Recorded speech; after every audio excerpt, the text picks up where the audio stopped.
The story of Ultimate Furniture is a typical tale of SMEs in Papua New Guinea, where a business is built from scratch with savings from a family. Ultimate Furniture pretty much followed the script.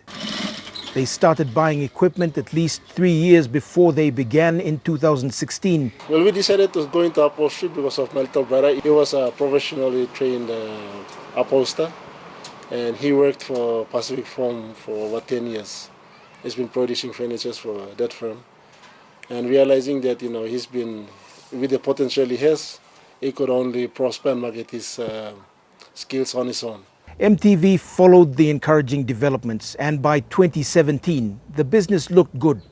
They had begun renting a space for a showroom, but then the elections happened and business was hit hard by the lack of sales. For the furniture business, we're operating at the lowest is around 2,500 for a product.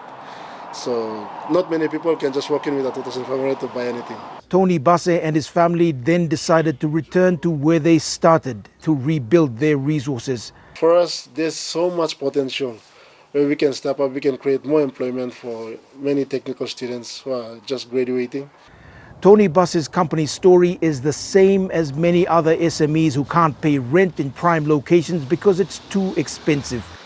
In towns like Goroka, the average rental cost per month is between 3,000 and 10,000 kina. It is simply unaffordable for startups like Ultimate Furniture. And if you don't make a sale for a month, the rental itself will actually put you out of business. As an SME owner, Tony is now calling on provincial governments to build shops to encourage SME growth.